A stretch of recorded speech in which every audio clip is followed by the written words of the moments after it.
Les féculents, vous aimez. Si, vous aimez. Ou alors, il va falloir vous forcer un peu.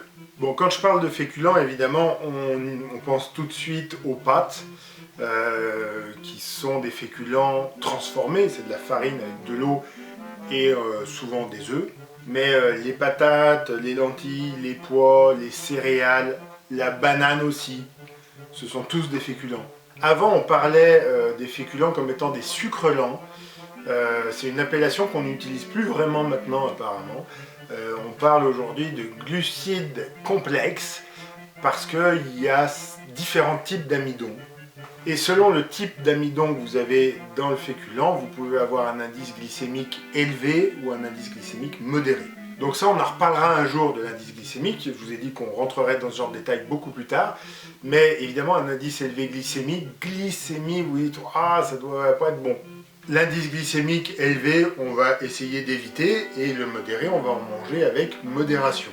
On parlait des féculents comme étant des sucres lents parce qu'ils amènent de l'énergie. Ils amènent de l'énergie pas là d'un shoot d'un coup, mais plutôt sur la longueur. Et puis en plus, ça rassasie bien, donc ça évite de grignoter. Mais on n'arrête pas de dire que les pâtes, ça fait grossir. Ça fait grossir les pâtes ou pas alors? Eh ben, les pâtes, comme d'autres féculents, mais les pâtes en particulier parce que ce sont des féculents transformés, peuvent effectivement faire grossir si elles sont trop cuites. La cuisson al dente, c'est quand elles sont encore un petit peu croquantes, mais qu'elles sont cuites, donc mangeables.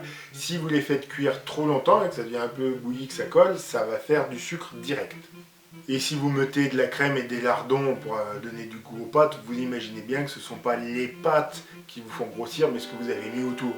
Ce qu'on retrouve comme conseil en général, c'est 3 cuillères à soupe de féculents par repas.